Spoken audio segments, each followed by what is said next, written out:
श्रीरामचंद्र परब्रह्मणे नमः। श्री गुरुभ्यो नमः। श्रीमात्रे नमः। श्री गणेशाय नमः।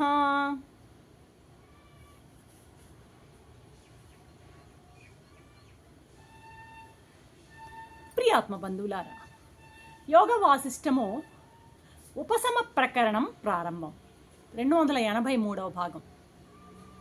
ఇప్పటి వరకు మనం 4 ప్రకరణాలని సక్సెస్ఫుల్గా పూర్తి చేసుకున్నాం. భగవంతు ఆ యొక్క రామచంద్రుని ఆశీర్వాద బలంతో, గురువుల యొక్క ఆశీర్వాద బలంతో 4 ప్రకరణాలని పూర్తి చేసుకున్నాం. ఇక 5వ ప్రకరణం అయినటువంటి ఉపశమ ప్రకరణంలోనికి వెళ్తూ ఉన్నాం అన్నమాట.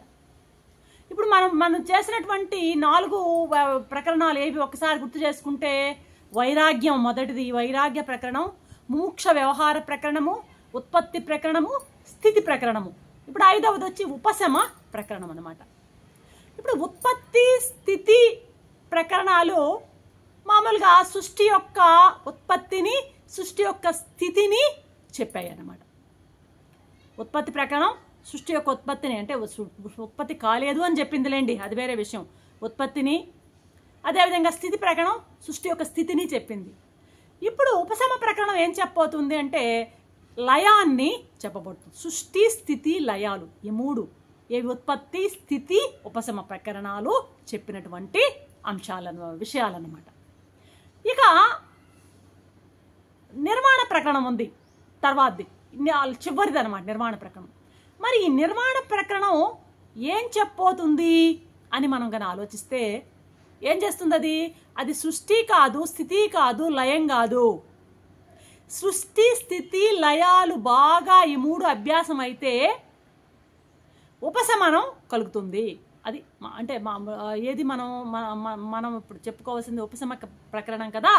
ఈ ఉపశమ ప్రకరణము ఎప్పుడు ఉపశమనం జరుగుతుంది అంటే ఈ సృష్టి, స్థితి, లయాలు ఇవన్నీ కూడాను బాగా అభ్యాసం అయితే ఉపశమనం కలుగుతుంది. ఎప్పుడైతే ఈ సృష్టి, స్థితి, లయాలను బాగా అర్థం చేసుకుని వాటిని ఒక ఆభాసగా చూస్తామో అప్పుడే నీవు నిర్వాణ సుఖాన్ని అనుభవిస్తావు. అర్థమైందా? నిర్మాణ ప్రకరణం లాస్ట్ది అనమాట. ఎప్పుడు ఈ సృష్టి, స్థితి, లయాలని బాగా అర్థం చేసుకుని ఇవన్నీ ఆభాసే అనేటువంటి భావన గట్టిగా నువ్వు స్థిరపరచుకున్నప్పుడు నువ్వు నిర్మాణంలో ఉన్నటువంటి ఆ యొక్క ఆ సుఖాన్ని నీవు అనుభవించగలవు. దాన్ని నువ్వు బాగా అనుభవించగలవు అని చెప్పేటువంటి దానికే ఏం చేశాడు ఈయన? ఈ విధంగా వరుసగా ఈ ప్రకరణాలని వరుసగా జోడించాడనమాట. ఎవరు? వాల్మీకి మహర్షి. మామూలుగా ఇప్పుడు దీనికి ఈ నిర్వాణాన్ని అనుభవించాలంటే అసలు కావాల్సిన బేసిక్ అర్హతలు ఏమిటి అంటే అది మొట్టమొదటి అర్హత వైరాగ్యము, రెండవది ముముక్ష. కాబట్టి ఈ సృష్టి, స్థితి, ఉపశమ ప్రకరణాలకు ముందు వచ్చినటువంటి ఆ వైరాగ్య ప్రకరణం మొట్టమొదట, తర్వాత ముముక్ష వ్యవహార ప్రకరణం. ఈ వైరాగ్యము, ముముక్షత్వము 2 ప్రీ రిక్విజిట్ క్వాలిటీస్ అనమాట. ఏది? దీనిని అనుభవించాలంటే, ఇదంతా అర్థం చేసుకోవాలంటే ఉండవలసిన క్వాలిటీస్ ఏవి అంటే వైరాగ్యము, రెండవది ముముక్ష. మొట్టమొదట అనాత్మైనటువంటి జగత్తు మీద ముందు వైరాగ్యం కలగాలి. ప్రాపంచిక నామరూప జగత్తు మీద వైరాగ్యం కావాలి ముందు. అది మొట్టమొదటి క్వాలిటీ అనమాట, కావాల్సిన లక్షణం అనమాట. ఎప్పుడైతే ఈ నామరూపాత్మక జగత్తు మీద విరక్తుడు అవుతావో అప్పుడు ముముక్షత్వం రెండవది ఏంటి? అనాత్మ జగత్తుపై విరక్తి వచ్చి వైరాగ్యం అయితే ఆత్మతత్వాన్ని తెలుసుకోవాలని ఆత్మతత్వం వైపు సుముఖత్వం చూపడం, ముందుకు సాగడం వచ్చి ముముక్షత్వం. కాబట్టి ఆత్మతత్వాన్ని వినడానికి యోగ్యత ఎప్పుడు కలుగుతుంది అంటే వైరాగ్యము ఉండాలి, ముముక్షత్వము ఉండాలి. కాబట్టి ఆత్మతత్వాన్ని అనుభవించడానికి కావాల్సిన ప్రీరిక్విజిట్ క్వాలిటీస్ వైరాగ్యాన్ని ముందు వైరాగ్య ప్రకరణంలో చెప్పారు, ముముక్ష వ్యవహార ప్రకరణంలో ముముక్షత్వాన్ని గురించి ముముక్ష వ్యవహారంలో చెప్పారు, ఆ తర్వాత సృష్టి స్థితి లయాలను చెప్పారు. సృష్టి స్థితి ప్రకరణము, సృష్టి ప్రకరణము, స్థితి ప్రకరణము, ఉపశమ ప్రకరణము అని సృష్టి స్థితి లయాలు చెప్పారు. ఇవన్నీ బాగా ఇదంతా అర్థం చేసుకున్నాక దీని యొక్క ఆభాసాన్ని అర్థం చేసుకున్న తరువాత ఫైనల్గా నిర్వాణానికి నీవు దారి తీస్తావు అని చెప్పడమే ఇక్కడ వాల్మీకి మహర్షి యొక్క రచన ప్రణాళిక అన్నమాట. కాబట్టి మొట్టమొదట ఉపదేశం దేంతో ప్రారంభమయ్యాడు? ఉపదేశం దేంతో ముందు ఆ 2 లక్షణాలు ఏర్పడిన తర్వాత, ఏది వైరాగ్యము ముముక్షత్వము ఏర్పడిన తర్వాత ఉపదేశం దేంతో ప్రారంభమైంది అంటే ప్రపంచం యొక్క సృష్టి స్థితి లయాలతో ఉపదేశం ప్రారంభమైంది. అంటే అవి రెండు కూడాను రెడీ చేసాయి, లా ఆఫ్ రెడీనెస్ అంటారనమాట. ఆ రెడీ చేసాయి అనమాట, ఈ జ్ఞానాన్ని పొందడానికి రెడీ చేసాయి 2 ప్రకరణాలు. ఆ తర్వాత ఉపదేశం ఎక్కడి నుంచి ప్రారంభించారంటే సృష్టి ప్రకరణము, స్థితి ప్రకరణము, ఉపశమ ప్రకరణంతో ఉపదేశం ప్రారంభమైందనమాట. ఎందుకని అసలు ఈ సృష్టి స్థితి లయాలని కూర్చి ఉపదేశించాలన్న అవసరం ఎందుకు కలిగింది అన్నది మనకి ప్రశ్న అనమాట. ఎందుకు అసలు ఆ ఉపదేశం ఎందుకు కలిగింది? ఎందుకు అంటే మనకున్న సమస్య అంతా ఈ ప్రపంచం యొక్క సృష్టి స్థితి లయాల గురించే మనకున్న సమస్య. అసలు మాటకొస్తే ఉపదేశం అంటే ఏంటి? ఉపదేశం అంటే అర్థం ఏంటి? ఒక ఆన్సర్ ఇవ్వడం అనమాట, పరిష్కారం చూపడం, జవాబు చెప్పడం, ఒక సమస్యకు జవాబు చెప్పడం ఉపదేశం, అంతే కదా. ఉపదేశం ఏంటి? ఉపదేశం అంటే ఏంటి? ఏదో ఒక సమస్యకు సమాధానం చెప్పడమే ఉపదేశం అంటే, పరిష్కారాన్ని చెప్పడమే. అయితే మరి ఉపదేశం ఎందుకు ఇక్కడ జరిగింది? ఒక సమస్యకి. ఏమిటి ఆ సమస్య? మనకు ముందున్న సమస్య ఏది అంటే మన చుట్టూ చూస్తున్నటువంటి ప్రపంచమే మనకు సమస్య. ఈ ప్రపంచమే మనకు సమస్య అయిందనమాట. ఇక్కడ 2 ఉన్నాయి. ఒకటి నీవు, రెండవది నువ్వు చూసే ప్రపంచం. ఇక్కడ నువ్వైనా సమస్య అయి ఉండాలి, నువ్వు చూసే ప్రపంచమైనా సమస్య అయి ఉండాలి. అర్థమైందా? ఇక ఈ రెండింటికి మించి నువ్వైనా సమస్య అయి ఉండాలి, నువ్వు చూసే ప్రపంచమైనా ఈ రెండింటికి మించినటువంటి సమస్య అంటూ ఇంక ఏది లేదు. సరే, మనం బాగా విచారిస్తే నీకెప్పుడు సమస్య కాదు. ఎందుకంటే ఈ ప్రపంచం నాకు సమస్య అని నీవు అనుకుంటున్నావంటే, ఈ ప్రపంచం నాకు సమస్య అని ఫీల్ అవుతున్నది ఎవరో నువ్వే. కాబట్టి నువ్వెప్పుడు నీకు సమస్యవు కావు. ఇప్పుడు నాకు ఇది సమస్య అని భావిస్తున్నావు కాబట్టి తనకు తాను ఎప్పుడు సమస్య కాడు వీడో. ఆ ఎదురుగా ఉన్నటువంటి ఏదుంది, తనకు తాను సమస్య అంటే ఇది అర్థం లేని మాట అనమాట. ఎదురుగా కనిపిస్తున్న ప్రపంచమే నీకు సమస్య, నువ్వు సమస్య కాదు. సమస్యని నువ్వు ఏది ఫీల్ అవుతున్నావో అది సమస్య. నువ్వు ఏది ఫీల్ అవుతున్నావు సమస్య, నీ ప్రపంచమే సమస్య అని ఫీల్ అవుతున్నావు.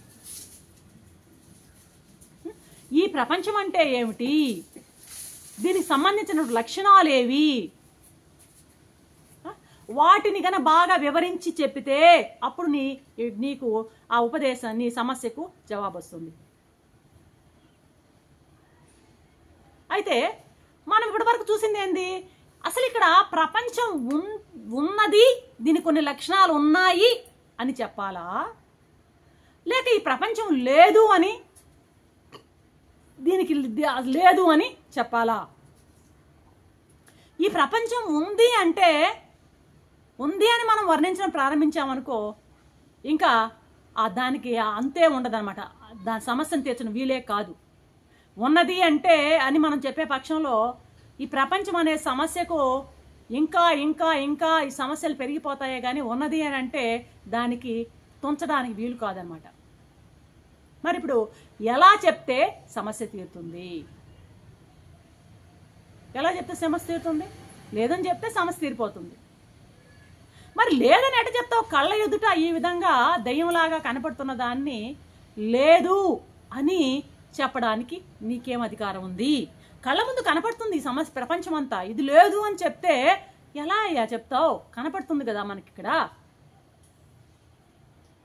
ఇక్కడ మళ్ళీ చెప్తారు, ఇదంతా వేదాంత సంబంధం. లౌకికంగా ఈ వీడియోలను వినే వాళ్ళకి ఇవి అర్థం కావు. ఇవన్నీ విపరీతంగా అనిపిస్తాయి, ప్రశ్నలు వస్తాయి. ఈ విషయాలను అర్థం చేసుకోవాలంటే వేదాంత పరిజ్ఞానము, కొంత ఆధ్యాత్మికమైనటువంటి ఆ ఫౌండేషన్ ఉంటే కానీ ఇవి అర్థం కావు. దయచేసి ఈ విషయాన్ని నేను చెప్తున్నాను, ఆ వినేవాళ్ళు కొద్దిగా దీన్ని మనసుకు తెచ్చుకోవాలని నా యొక్క అభ్యర్థన. ఇక్కడ మన కళ్ళెదుట కనపడుతున్నటువంటిది లేదు అనడానికి నీకేం అధికారం ఉంది? ఇక్కడ ఒకటి చెప్తారు, ఇప్పుడు కనపడడం అనేది నీకు రెండు విధాలు. కనపడడం అనేది రెండు విధాలు. ఒకటేమో ఉండి కనపడడం, మరొకటి లేకుండా కనపడడం. అక్కడ పాము ఉంది కనపడింది, ఉంది కనపడింది. లేదా అక్కడ తాడు ఉంది, ఆ చీకట్లో పాములాగా కనపడింది. ఉండి పాము కనపడింది, లేకుండా ఇక్కడ కూడా పాము కనపడింది. ఉండి కనపడడం ఒక రకము, లేకుండా కనపడడం మరొక రకం. ఒకవేళ అది ఉండే కనపడింది అనుకో, దాన్ని లేదు అనుకున్నా పోదది. అది పాము ఉందాడా కనపడింది, లేదులే పాము లేదులే అనుకుంటే పోదది, ఉంటుంది అక్కడ పాము. అయితే లేకనే కనపడింది అనుకో, అది పోతుంది. ఉదాహరణకి ఇప్పుడు చెరువులో నీళ్లు ఉన్నాయా నిండా, ఉన్న నీళ్ళని నీళ్లు లేవు అనుకుంటే పోతాయా? పోవు. అదే ఎండమామ కనపడింది, ఎండమాలో నీళ్లు కనపడుతున్నాయి, లేక కనపడినాయి, లేవు అనుకుంటే పోతాయి. ఇక్కడేమో ఉండి కనపడ్డం, లేకనే కనపడ్డం అన్నమాట. కాబట్టి ఈ ప్రపంచం ఉత్పత్తి, స్థితి, లయాలు ఉండి కనపడుతున్నాయా అన్నది ప్రశ్న. లేకనే కనపడుతున్నాయా? ఈ ప్రపంచం యొక్క సృష్టి, స్థితి, లయాలు ఉండే కనపడుతున్నాయా లేకనే కనపడుతున్నాయా? ఆ పాము ఉండే కనపడుతుందా లేకనే కనపడుతుందా అన్నది ప్రశ్న. వేదాంతాలు చెప్పే సమాధానం ఏంటంటే లేకనే కనపడుతుంది అంటే. అసలు లేదది అయినా కనపడుతుంది. పాము లేదది కానీ కనపడుతుంది తాళ్ళలో. కాబట్టి లేకనే కనబడుతుంది ఇది ప్రపంచము, సృష్టి, ఇదంతా. లేదనుకుంటే పోతుంది పో అంటారు వేదాంతులు. మరి లేకుండా ఎలా కనపడ్డాయి? లేకుండా ఎలా కనపడుతున్నాయి? మళ్ళీ ప్రశ్న. ఉన్నదే మరో రూపంలో కనిపిస్తుంది, ఉన్నదే ప్రపంచం, కానీ అది మరో రూపంలో, పరమాత్మే ప్రపంచంగా కనపడుతున్నాడు. కనుక ఉన్నది స్వరూపతః సత్యం, లోపల ఉన్నాడు పరమాత్మ, దీంట్లో ఆభాసతః అసత్యం. దాని పై కనిపించేటువంటి రూపం అబద్ధం, లోపల ఉన్నటువంటి సత్యం సత్యం. లోపల పరమాత్మ ఉన్నాడు, పైకి ప్రపంచంగా కనపడుతుంది. ఆ ప్రపంచం అసత్యము, ఆ లోపల ఉన్న పరమాత్మ సత్యం అంటాడు వేదాంతి.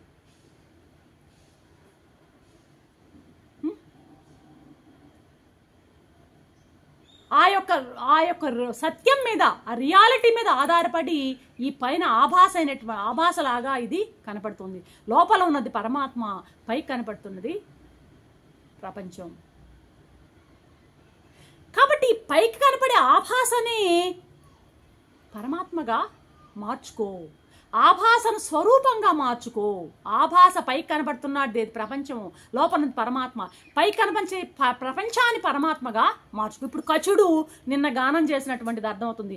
అంత ఆత్మే, పైన కింద పక్కల కింద, ఎక్కడికి పోవాలి, నేనేం చెయ్యాలి, దేన్ని ఆశించాలి అని మొత్తుకున్నాడు కచుడు. ఇప్పుడు అర్థమవుతుంది ఈ కనిపించే ప్రపంచం అంత ఆత్మే అనేటువంటి ఆ విషయం మనకి ఇప్పుడు అర్థమవుతుంది. ఎప్పుడైతే ఈ విధంగా మార్చుకున్నావో, అట్లా మార్చుకున్న మరుక్షణం ఇక మనకి సృష్టి లేదు, స్థితి లేదు, లయ లేదు, అన్నీ మనసులోంచి చెరిగిపోతాయి. అప్పుడు నిన్న చెప్పినటువంటి కచుడు స్థితి నీకు వస్తుంది. సర్వాత్మక భావన, బ్రహ్మాత్మక భావన, అంతటా బ్రహ్మాత్మకమైనటువంటి అఖండంగా ఉన్నటువంటి ఆ చైతన్య స్వరూపంగా నిన్ను నీవు చూడడానికి అవకాశం వస్తుంది అని చెప్పడం వాల్మీకి మహర్షి యొక్క ఉద్దేశం అనమాట. కాబట్టి రేపటి నుంచి ఈ ఉపశమ ప్రకరణంలోకి మనం ఎంటర్ అవుదాం. అంతవరకు సెలవు. సర్వం శ్రీరామచంద్ర చరణారవింద. ఓం శాంతి.